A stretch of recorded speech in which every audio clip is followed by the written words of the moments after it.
Iddoo jirtanii fi biyya jirtanii haaluma jirtan hundumattuu isiniif haa baay'atu. Isiniin jedha obboloota koo nagaan isiniif haa ta'u isiniin jedha. Hayyee nagaatti aansuudhaan weelkaam baga dhuftanii gara Amaan Oro'aaf kan dhuftanii yuutuuba barumsaati. Sabiskiraayib gochuu hin dagatinaa isiniin jedha. Weelkaam isiniin jedha obboloota koo sabiskiraayib gochuun maamila keenya ta'a. Wanta nu gadi dhiibnu yeroodhaan hordofaa isiniin jenna. Akkasumas aappilikeeshina garaagaraa fi beeksisa garaagaraa yookiin wanta irraa baruu qabdan jedheetiin abdiin qaba isiniif gallakkisuudhaa fi kanaafuu maamila koo ta'a isiniin jedha obboloota koo eeyyin arramaa turichis kiyyas imeela akkamitti banannaadha. Yeroo baay'ee imeela keenya hin dogongorra yookiin ofii keenya hin banannu imeela namni nuu bane fayyadamna jechaadha. No imeela namni sii bane fayyadamu sin fayyadu jechaadha. Tasa namni tokko gaarummaaf sii banuu danda'a, tokko fayyaalumti fi sii banuu danda'a, tokko haala garaagaraa karfatee sii banuu danda'a jechaadha. Kan biyyaan baa jirtus maaliidhaa fi imeela namni sii bane ofirraa akkamitti balleessita yookiin imeela kee akkamitti kireet godhatta kan jedhudha. Hayyee gabaa jimaan gara googilii keenya seenneetini maal goona gara googilii seenneetini googilicharra gadi tuqannaa jechaadha. Iddichoo kana iddoo googil kana jechaadha. Iddoo piroofaayila fakkaattu kana jechaadha. Googilirra gaafa galle iddoo piroofaayila gubbaa isa gubbaa kana maal goona beeksisa. Iddoo kana erga gadi rukutanne gara kam nu geessa jechaadha. Gara imeela keenya yookiin imeela keessa jirutti nu geessa jechaadha. Amma nu geesse jira jechaadha. Erga nu geesse imeelli amma keessa jiru yookiin imeelli fayyadamaa jirru isa kana haa jennu. Amma imeela kana ofirraa gatii imeela ofii beeku imeela firii ta'e imeela ofii fayyadu jechaadha. Banachuudhaaf maal godha imeela haaraa banadhaa jira waan ta'eef isee kana jechaadha. Aadaa akkaawuntii kan jechuu jechaadha. Imeela haaraa banachaa jirta waan ta'eef isii gadi tuqattaa jechaadha. Yeroo takkaaf yeroo kana gadi tuqatte inni iddaafii jechaadha.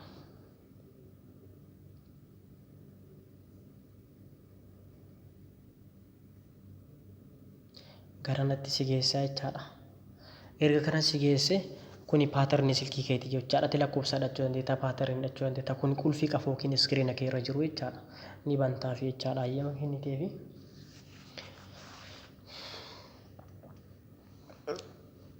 Garanatti.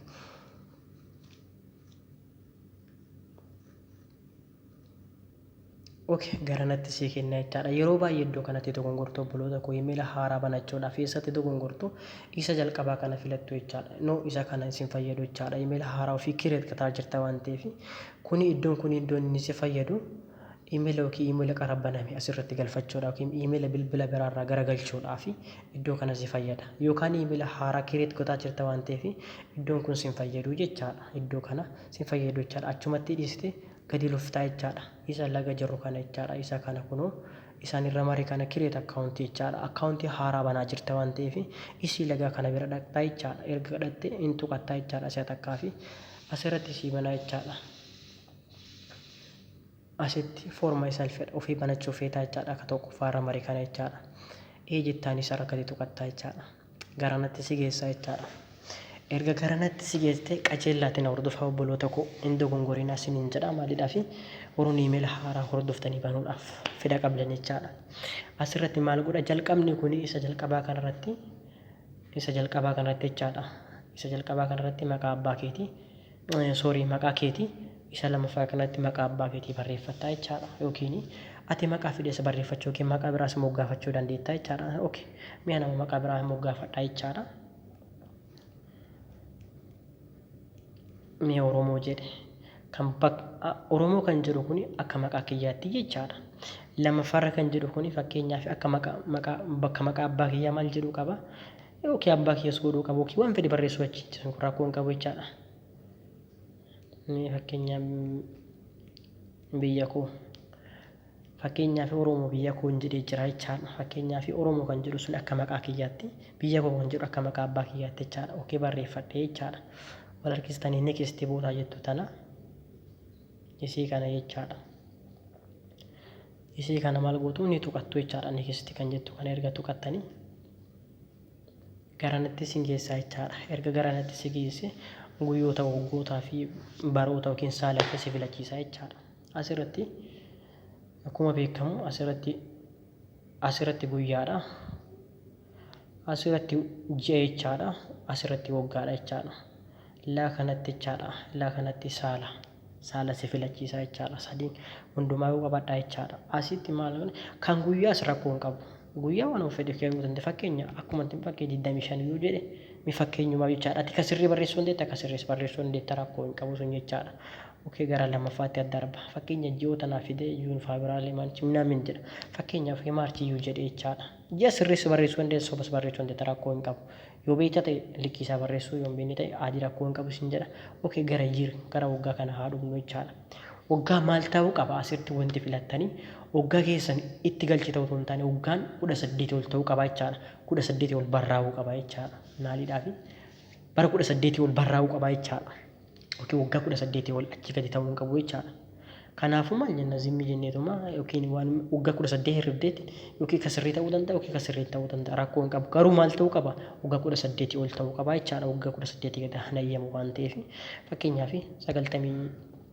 98 waa jennu 1998 waa jennu 998 jedhee barreeffadhe jechaadha. Yookiin kan sirrii ta'uu kan sirrii ta'uu danda'a rakkoo hin qabu kun jechaadha. Okey laa kanarratti jindar kan jedhu kana iddoo kanaan jechaadha.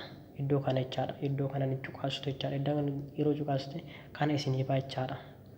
Asitti saalatu isinii baa jechaadha. Faayimilii yookiin ijoollee shamarraniiti kan gubbaa kuni kan shamarraniiti jechaadha. Yookiin meel kan jedhu kan dhiiraa kana lammaffaa irratti tuqattanii waan dhiira ta'eef dhiiraan filadha. Next kan jedhu kana laga kana jechaadha. Isa laga kana next jedhu kana jechaadha. Isa laga kana jiru kana jechaadha. Isa ni tuqattaa jechaadha.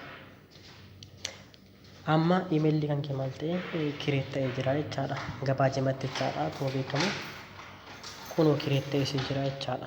Erga kireessii ta'ee jiraate kunoo jechaadha. Kireessii ta'e as keessaa emaila sitti tolu filachuun dirqama keetii jechaadha. Waanuma sitti tole filattaa jechaadha as keessaa. Fakkeenya emaila kamtu sirriisii barraa'ee jira. Fakkeenya kan jalqabaarra maal jedha Oromiyaa biyya koo jedha. Kan lamaffaa biyya koo Oromoodha. Ammati yoo kasitti tole filachuu dandeetta jechaadha. Emaila rakkoo hin qabu. Okey ani amma kan tokkoffaa kanarraatiin filadhaa jechaadha. Oromoo biyya koo waan naan jedheefi ni filadhaa jechaadha. Okey next kan jedhu laga kanarra isa next jedhu kana jechaadha. Laga kanarra jechuudha inni filatta. Xumuratti jechaadha. Amma gara xumuruutti gahaa jirra waan ta'eef iddoo kana ilaalaa obboloota koo asitti wanti xiyyeeffachuu qabdan irra caalaa iddoon kun jechaadha. Iddoon kun kan mataa keetiiti jechaadha.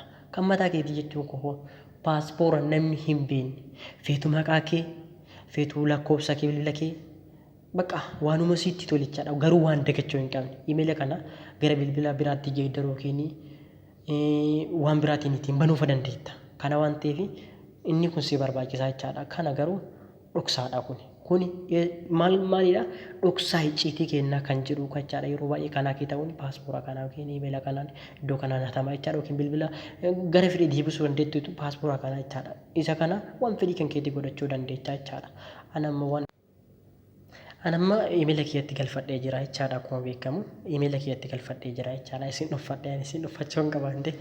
Kana waan ta'eef maal gochuu qabna amma laga kanarratti next kan jedhudhuma kanarratti hin argitan jedheetii yaada. Isa kana jechaadha. Next tana inni rukuttanii jechaadha.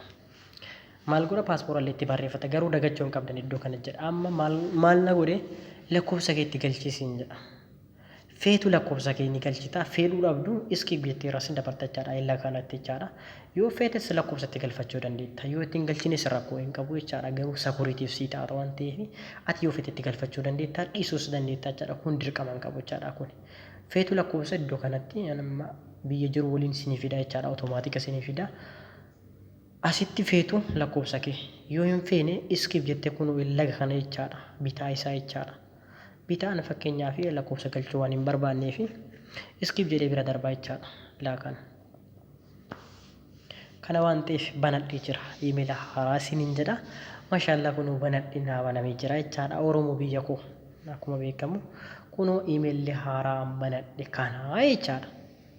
Kireet gatee fixee jecha asitti fixattaa jechaadha. Emaila kan kee erga banatte amma maal gootare maal gochuu qabdaree amma next jettaan. Egaa emailli sii banamee jira waan ta'eef okey next jedhaan dhumarratti. Baqa kuni jechaadha. Kuni yookiin seera googilaati jechaadha. Kuni olooftanii feetan dubbisuu feetan dhiisuu dandeettu jechaadha. Feetan dubbistanii wanta sin jedhu ilaaluu dandeettu. Kun seera googilichaati jechaadha. Barreeffamni ol harkistanii jechaadha. Ayaa Ameerikaa jedhu kana. Ayaa Ameerikaa jedhu ayaa giriita jettu tana jechaadha lagarrata jirtu tana jechaadha kalaas isitu qattanii jechaadha ammal gootanii xumurree jechaadha gabaajimatti ayaa migri gaafa geettanii iddoo kana gaafa geettanii imeela keessan xumuratanii isiniin jedha kana waan ta'eef warroonni na hordofaa jirtanii baay'ee galatoomaa subscribe gatuu share walii gachuu hin dagatinaa isiniin jenna seef ta'a jira waan ta'eef hin eenna seef ta'a jira jechaadha.